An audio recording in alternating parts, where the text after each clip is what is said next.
자산시장의 급락이 올 가능성이 없진 않지만 과거만큼의 급락은 안 올 거라고 봐요.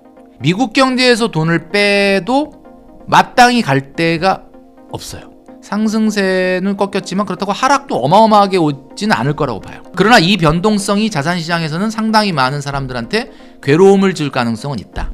지금은 어느 구름에 비 올지 모르기 때문에, 예측 자체가 불가능하기 때문에 너무 급격한 스탠스 이동은 안 된다.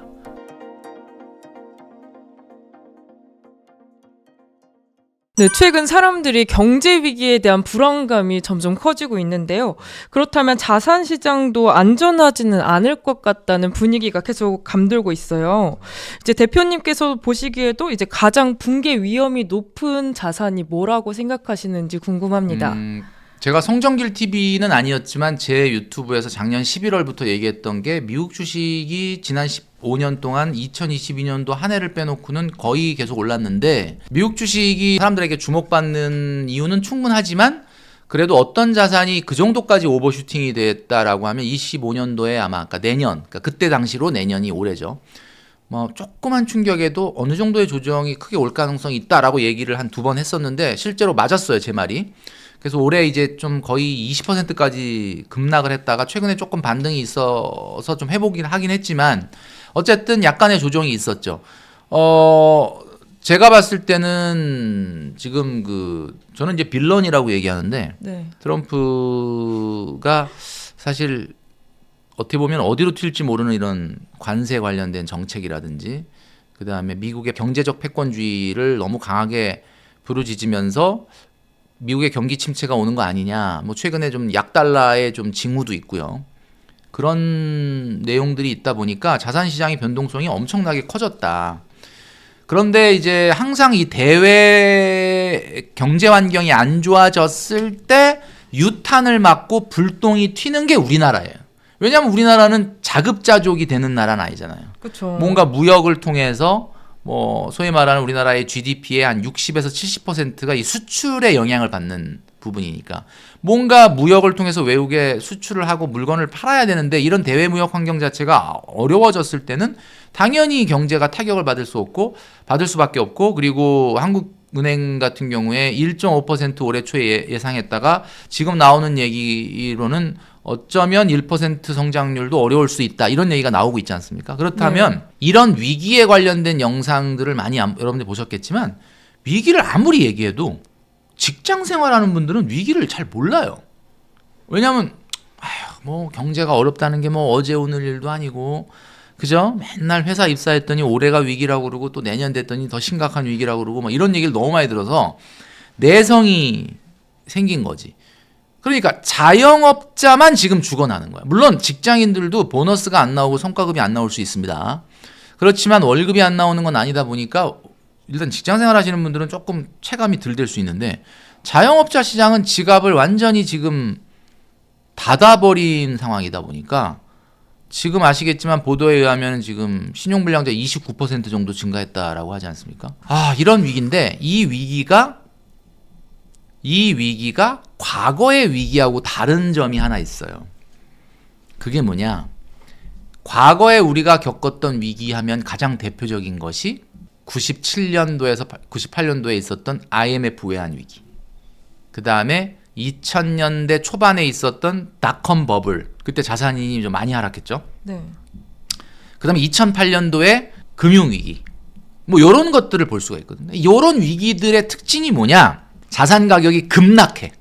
갑자기 부동산 가격이 떨어지고 갑자기 주식 가격이 떨어지고 막 그래요.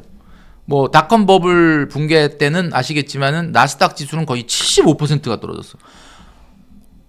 야, 75%면은 지수가 75% 떨어지면 종목은 90% 빠진 것도 있어요. 90%면 상상이 안 가. 여러분이 어디다가 투자를 했는데 그게 90%가 떨어지면 느낌이 어떨 것 같아요? 이거는 멘탈이 나가는 정도가 아니라 그냥 장사를 하시는 분은 가게 문을 못 열고 어쩌면 직장인도 출근을 못해. 멘탈이 몸을 일으킬 기운이 없어서. 이 정도예요. 그러니까 당연히 자라보고 놀란 가슴 소뚜껑 보고 놀란다고 요즘에 경제 위기가 자산 가격에 엄청난 충격을 주는 거 아니야? 뭐 이렇게. 근데 제가 보기에는 그런 위기하고 지금 위기는 좀 다릅니다. 그러니까 무슨 얘기냐면 자산시장의 급락이 올 가능성이 없진 않지만 과거만큼의 급락은 안 올 거라고 봐요. 자, 첫 번째 이유. 미국 경제가 원탑이에요. 미국 경제에서 돈을 빼도 마땅히 갈 데가 없어요. 미국 주식이 무조건 계속 오른다는 뜻은 아닌데 제가 봤을 때는 상승세는 꺾였지만 그렇다고 하락도 어마어마하게 오지는 않을 거라고 봐요. 그러나 이 변동성이 자산시장에서는 상당히 많은 사람들한테 괴로움을 줄 가능성은 있다. 그러니까 과거의 이 세 번의 경제 위기는 마치 사고와 같은 위기야. 재해. 그러니까 뭐냐면 암과 같은 경제 위기. 갑자기 암입니다. 어떻게 수술합시다. 이런 거야. 그럼 지금의 경제 위기는 뭐냐? 암은 아닌데 당뇨. 그럼 어떻게 할까요? 수술할까? 요거는 수술로 되는 건 아닌데 약을 좀 드시고. 약 먹으면 낫나요? 난다고 보기는 어렵고. 암이면은 빨리 수술을 해갖고 뭐 낫든지 아니면 뭐 잘못되든지 뭐 이거잖아요. 그렇죠. 근데 얘는 어떤 방법이 있나요? 이건 뭐 특별한 방법은 없고요. 그냥 운동 열심히 하시고 식이요법 하시면서 약 좀 드시면 좋아질 수도 있고 안 좋아질 수도 있고 평생 이게 좀 오래 갈 겁니다. 이게 무슨 느낌인지 딱 오죠? 네. 그럼 이게 무슨 얘기냐? 저성장, 고물가, 고환율, 그죠? 네. 이게 그냥 계속 가는 거야. 그럼 이렇게 되면 어떻게 되느냐? 경제 위기라 그러더니 어마어마하게 뭐가 큰일 안 벌어지는데 근데 서서히 막 다리가 썩고 이거야. 그러면 생각하면 끔찍한 거죠. 그럼 이런 상황 속에서 뭐냐? 한마디로 아예 자영업을 했는데 장사가 너무 안 돼서 쫄딱 망하게 생겼어. 그럼 어떻게? 이걸 접고 다른 일을 찾겠죠. 네. 근데 개업을 했는데 장사가 안 되는데 딱 내 인건비는 나와. 근데 미치겠는 게 10시간씩 거기 막 매달려갖고 일하는데 죽겠어. 알바는 맨날 그만두는데 걔는 200만 원 받는데 힘들면 그만두고 딴 데 가잖아. 근데 나는 250 나오는데 못 그만두는 거야. 지금의 경제 상황이다 이거야.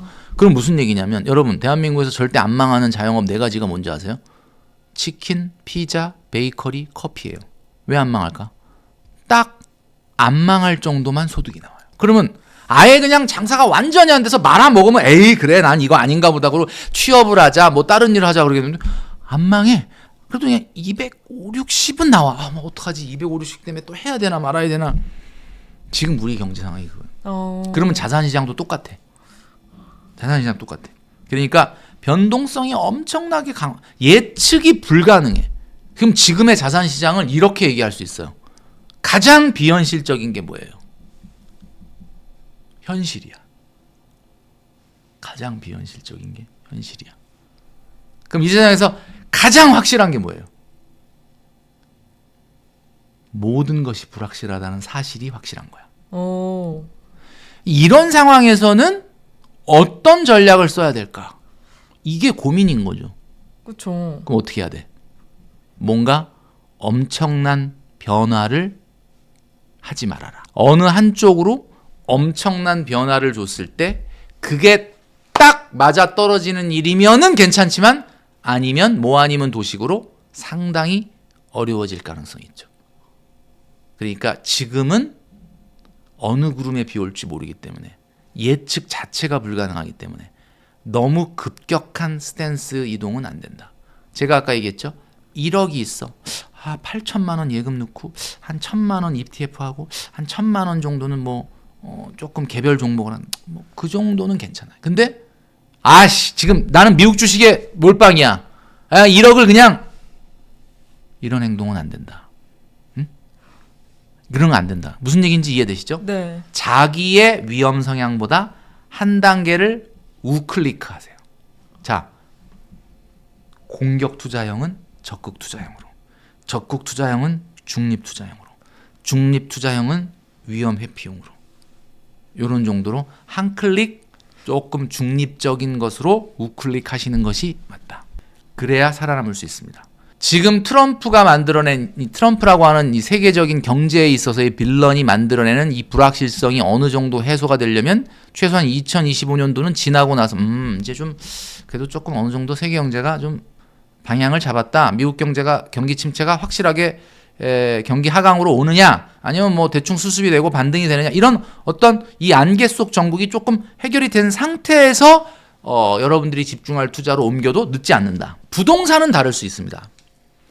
내 집 마련은 조금 다른 개념. 내 집 마련은 투자가 아니거든요. 내 집 마련은 투자임과 동시에 실거주 목적의 집을 구하는 거예요. 여러분이 뭐 상가를 산다, 건물을 산다, 뭐 땅을 산다, 뭐 이런 거는 투자니까 제가 얘기했던 것처럼 너무 섣부른 이동을 좀 자제하라고 했지만 내 집 마련은 뭐 그건 언제든지 해야 되는 거긴 한데 다만 중요한 거는 이거죠. 내가 살 집이 내가 아파트를 결혼해서 이제 살려고 그래. 근데 몇 퍼센트 오르면 오를 거라는 확신이 있으면 살까요? 한번 생각해 보세요. 지금 예금 이자율 세금 떼고 2%야. 그지?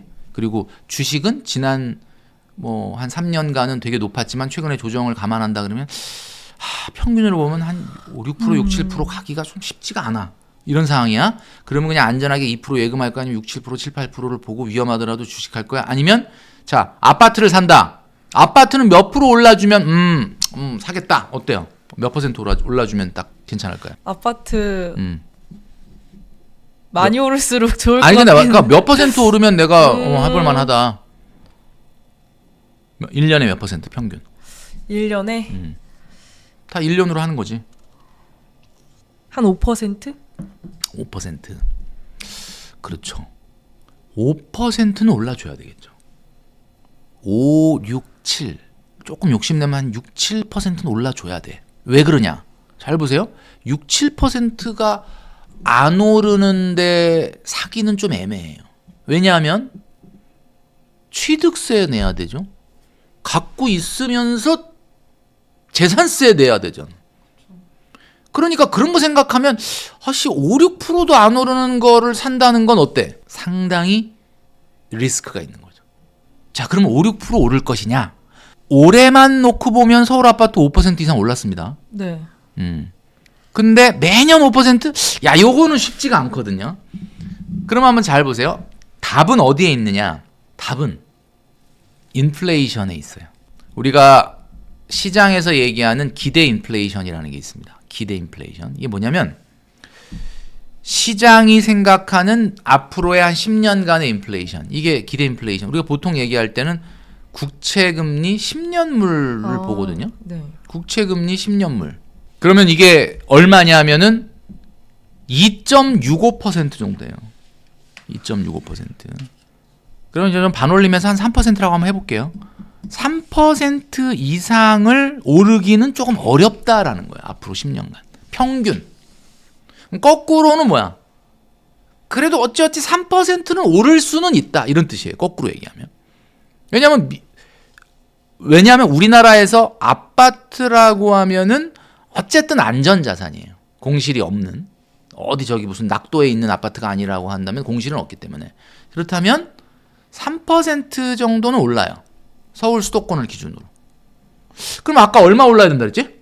한 5, 6%는 올라야 되는데 네. 3%. 어떻게 돼? 이거는 투자하면 안 되는데 라고 생각하죠. 네. 근데 잘 보세요. 내가 거기 살아.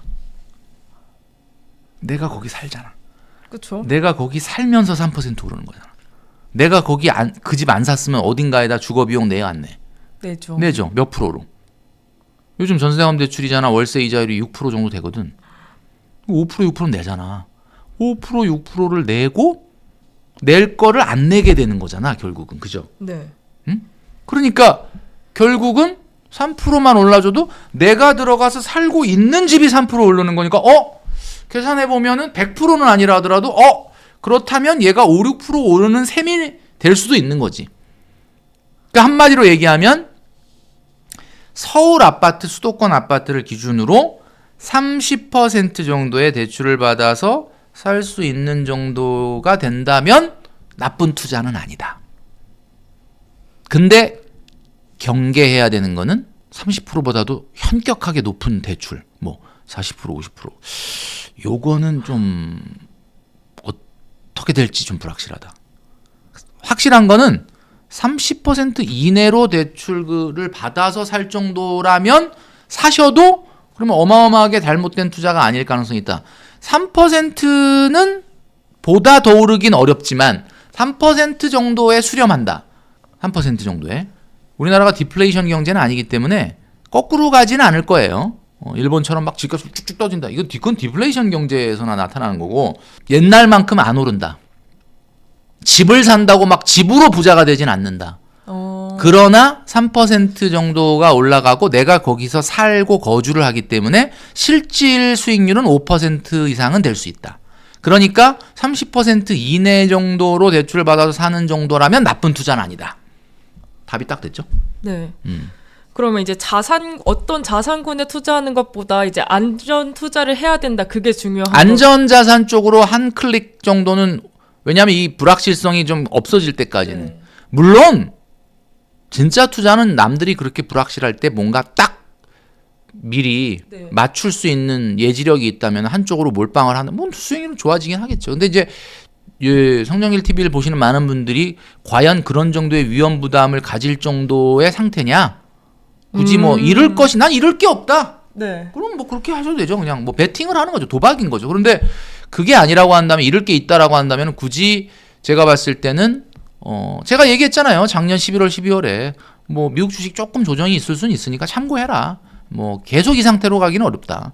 약간 조정은 있을 거다. 좀 조정이 있었잖아요. 그래서 물론 뭐 제가 예상한 것보다 조정이 컸어요. 사실은. 네. 뭐 이렇게까지 클지 몰랐는데 물론 어느 정도 회복은 됐으니까. 그러니까 제가 봤을 때는 여러분들의 위험 성향보다 한 클릭 정도를 오른쪽으로, 안전 쪽으로 가는 것이 불확실성이 없어질 때까지는 좀 필요하지 않겠느냐라는 생각을 하는 거죠. 그럼 대표님이 저번에 알려주신 것처럼 이번에도 살짝 약간 이 자산군은 조금 피하는 게 좋지 않을까 하는 자산군은 없을까요? 최근에 어떤 자산이든 끝물을 타는 것이 가장 위험한 거잖아요. 네. 그러니까 뭐 예를 들면 금이든 달러든 뭐 미국 주식이든, 제가 작년에 이제 금 얘기는 안 했어요. 금 얘기는 뭐 금은 끝물이다 뭐 이런 얘기는 안 했고, 달러에 투자하지 마라. 달러라는 건 외환이기 때문에 외환은 오르고 내리고가 반복되지 한쪽으로만 계속 가기는 어려우니 너무 달러 할 필요는 없다. 사실 최근에 미국 주식이 빠진 거는 좀 많이 반등을 해서 어느 정도 조정폭은 줄어들었다고는 하지만 환율이 너무 떨어졌기 때문에 실제로 서학개미들 같은 경우는 손해를 좀 많이 봤거든요. 왜냐하면 미국 주가는 10%밖에 안 빠졌는데 네. 환율이 막 5% 이상 빠지면 결국 내가 원화로 환산한 금액이 줄어드는 거니까. 네. 그래서 끝물을 조심하라는 건 이런 거죠. 너무 남들이 핫하다 좋다라고 하는 거를 막 쫓아가서 사게 되면 이런 현상이 발생할 수 있는 거지. 그러니까 제가 봤을 때는 2022년, 23년, 24년도에 2022, 23년도에 미국 주식을 투자했던 분은 지금 조금 수익이 많이 사라졌을 수 있어요. 그러니까 그분들은 빨리 반등을 해야 되는데 막 이런 거잖아요. 근데 오히려 거꾸로 S&P 500에 전혀 투자를 안 하던 분이 올해부터 시작을 한 분들, 그런 분들은 지금 장이 좋은 거예요. 왜 좋냐? 뭐 빠져야 좀 싸게 살 거 아니야. 빠져줘야 돼요. 그러니까 지금 뭐 내가 2022, 23년도에 그렇게 친구가 꼬셨는데도 미국 주식 안 하다가 올해 그냥 안 되겠다. 올해부터라도 해야지. 딱 들어왔는데 올해 주식이 빠져. 내가 미쳤지. 미쳤지가 아니고 그냥 빠지더라도 원금, 제가 전 시간에 말씀드렸지 않습니까? 재테크는 뭐다? 원금 곱하기 기간 곱하기 수익률. 원금이 들어가야 돼. 그러니까 어쨌든 계속해서 빠지더라도 사실은 투자가 이루어져야 된다. 그 점을 여러분들에게 꼭 말씀드리고 싶습니다. 그럼 지금 이제 개인 투자자들이 이제 준비해야 될 1순위가 있다면 뭘까요? 2022, 23년도에 미국 주식에 투자가 돼서 수익이 있든 손실이 있든 이런 분들은 어차피 그 장에 몸을 담그고 있고 들어가 있는 분들이니까 그분들은 슬기롭게 헤쳐나와야 되겠죠. 그동안에 굉장히 수익이 높았다가 수익이 줄어들었던 거나 아니면 손실이 생겼잖아요. 적어도 원금 이상으로 잘 빠져나올 수 있는 전략을 구사하셔서 나와야 되겠죠. 근데 그게 아니라 예를 들면 뭐 미국 주식 같은데 난 투자를 안 하다가 올해부터 좀 투자를 시작했다라고 하는 분들 같은 경우는 사실 장에 들어가 있는 분들은 시장이 어려워지면 공포감에 휩싸여가지고 자꾸 막 주식을 너무 무리하게 던져요. 그죠? 근데 장 밖에 있는 분은 홍수가 나면 홍수에 떠내려가는 사람들을 산 꼭대기에 있는 사람들은 커피 마시면서 물 구경하는 거야. 어휴, 물 난리가 났네. 이렇게 되는 거죠. 그러니까 자본이 있는 사람이 이럴 때는 승리하는 거예요. 그러니까 제가 왜 평상시에 1억 모으기를 강조했느냐? 뭐 1억, 2억 이렇게 갖고 있는 사람, 현금으로 갖고 있는 사람은 장이 이렇게 막 출렁이고 막 변동성이 생기면 야, 좀 많이 싸졌네. 한 5천 정도 들어가 볼까? 뭐 이렇게 되는 거지. 근데 그 장에 들어가서 막 손실을 보거나 막 수익이 줄어드는 사람은 그 장에 있어서 그 장을 객관적으로 못 보게 된다. 그러니까 중요한 거는 뭐 지금 뭐 유튜브들을 보면은 뭐 2차 충격이 온다, 뭐 굉장히 주가가 앞으로 더 빠진다, 경기 침체가 온다, 뭐 이러면서 막 뭐 이런 얘기하는데 사실 그런 좀 자극적인 것들이 조회수가 좀 잘 나와. 근데 제가 봤을 때는 그건 아무도 모르는 거예요. 뭐 2차 충격이 올지 아니면 여기서 그냥 이러다가 다시 또 미국 주식이 서서히 반등할지. 저는 솔직히 저는 어떻다라고 딱 얘기하기가 어려운 게 이게 정말 예측이 안 되거든요. 근데 저는 뭐 이러면 약간 성정길 TV의 조회수에 문제가 있을지는 모르겠지만 저는 그렇게 엄청나게 급락을 할 거라고 보기는 좀 어렵다고 보고 있습니다. 왜냐하면 이 정도로 달러 가격이 떨어지는 충격에도 불구하고 그거에 비해서는 그렇게 미국 주식이 많이 밀린 건 아니거든요. 지금 상황이. 물론 뭐 새로운 변수가 생겨서 미국이 진짜 본격적인 경기 침체로 간다면 자산시장에 한 번 더 2차 충격이 오겠지만 저는 약간 유보적입니다. 그래서 중요한 건 그럼 유보적이라는 얘기는 지금 좀 이렇게 미국 주식에 그동안에 많이 들어가 있는 분이 아니라고 한다면 적극적으로 들어가는 건 또 나쁘지 않다는 얘기냐?